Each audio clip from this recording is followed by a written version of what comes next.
Oi, meus amores, bom dia, tudo bem com vocês? Nós vamos para a nossa primeira aula de geografia da semana. Então, na aula de hoje, vamos falar dos conflitos que envolvem os países da América, que ele trouxe para a gente na página 48 e 49, tá? Ele trouxe o conflito separatista do Quebec e ele trouxe a tensão nas fronteiras entre Estados Unidos e México, tá? Então, nós vamos falar sobre esses conflitos que ocorrem no território americano e depois nós vamos falar, obviamente, na próxima videoaula, sobre os conflitos aí que envolvem a América Latina e depois a África, tá? Vamos começar a leitura, vem grifando comigo. Apesar de apresentarem um contexto geopolítico muito mais tranquilo na atualidade do que na maior parte do século XX, a América e a África ainda contam com diversos espaços de tensão e algumas zonas onde ocorrem conflitos armados. Vamos falar então primeiramente da América. Separatismo no Quebec. A província do Quebec, no Canadá, foi a única no país a ser colonizada primeiramente por franceses e somente depois, em seguida, pelos ingleses. Os descendentes dos colonizadores, mesmo depois que a região passou para o domínio britânico, puderam continuar vivendo nela, mantendo sua cultura, língua e costumes, ainda que com alguns momentos de tensão entre as duas nacionalidades de colonos. Então, ali nós temos um grupo de origem francesa e um grupo de origem inglesa. E esses grupos puderam levar suas vidas normalmente dentro dessa parte do território do Canadá. Assim, os franco-canadenses do Quebec acabaram formando uma forte identidade nacional que, para alguns, rivaliza com a que predomina no restante do país. Então, nessa parte conhecida como Quebec, a presença, a herança francesa é muito forte, porque foram eles, os franceses, os primeiros a colonizarem essa região. Então, eles acabaram tendo uma identidade diferente do que se encontra no restante do Canadá, de maioria inglesa. Então, essa divergência aí é um resultado de todo o processo de colonização da América lá atrás do século 14 e 15. Então, aí nós temos o mapa político do Canadá. A província do Quebec está em destaque, pode reparar pela cor dela. Na legenda você pode acompanhar isso. E é onde você vê a presença de característica francesa muito mais forte do que no restante do país. País multiétnico, com centenas de povos indígenas, o Canadá é oficialmente um país binacional e bilíngue, por ter sido colonizado por ingleses e franceses, mantendo atualmente 2 idiomas oficiais. E não se verificam diferenças socioeconômicas expressivas entre o Quebec e as regiões do restante do país.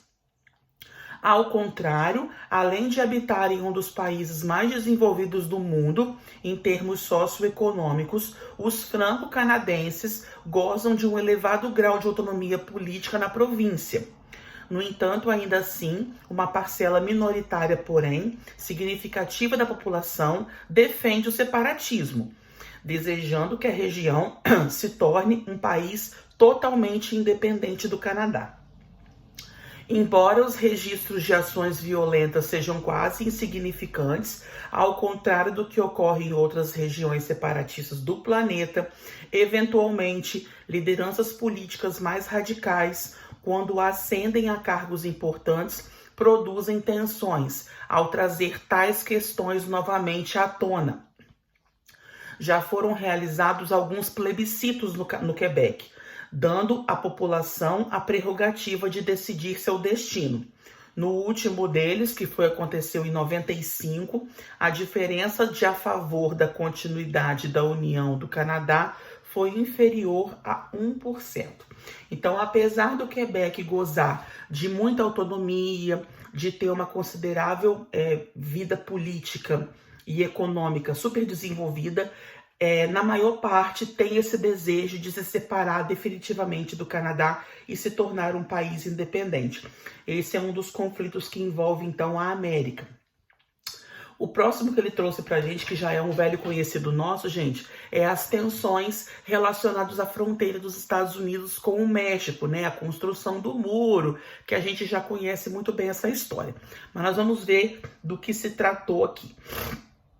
A ascensão de Donald Trump ao governo estadunidense trouxe mais instabilidades sociais em uma região já marcada por uma elevada tensão geopolítica, a fronteira entre o México e os Estados Unidos. Entre as questões que trazem preocupações às autoridades de ambos os países são a migração ilegal pela fronteira, a atuação de organizações mafiosas e a violência imposta por milícias que agem em território estadunidense tentando coibir a imigração ilegal por conta própria, alegando que a Polícia de Fronteira estadunidense, não atua de forma eficiente. Os cartéis de narcotráfico presentes no México o tornaram um dos países mais violentos de toda a América. No ano de 2017, foi considerado o mais violento já vivido país, com mais de 25 mil assassinatos. No primeiro trimestre de 2018, as estatísticas já tinham subido quase 20% em relação ao ano anterior.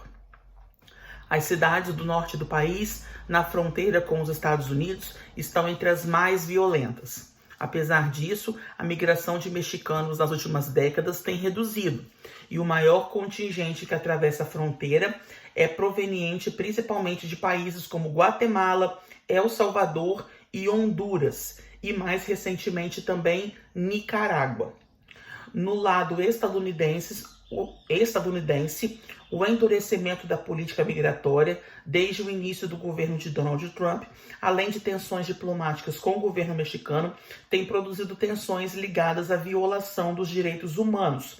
Trump já declarou que o México deveria pagar os custos da construção do muro que prometeu construir em toda a fronteira.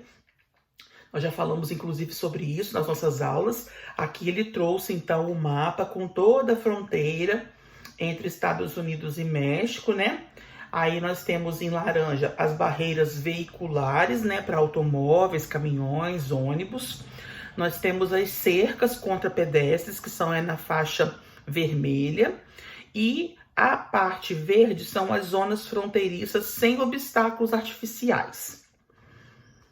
Então tem uma longa aí extensão de fronteira sem nenhum tipo de obstáculo, né? Que acaba facilitando a chegada desses estrangeiros nos Estados Unidos. Um exemplo ligado à questão dos direitos humanos foi a aprovação de uma medida que transferia para presídios federais os imigrantes em situação irregular, separando pais de filhos, muitos ainda com pouca idade. Em 2018, a imagem de crianças em gaiolas e abrigos sem condições adequadas, em situação de vulnerabilidade, impactou não apenas os estadunidenses, mas toda a comunidade internacional. Então, com certeza, esse problema aqui da fronteira está longe do fim, tá? Infelizmente. Agora você vai fazer o exercício da página 50 e a gente volta na próxima videoaula com as tensões da América, só que agora relacionados à América Latina. Beijo, pessoal, até mais!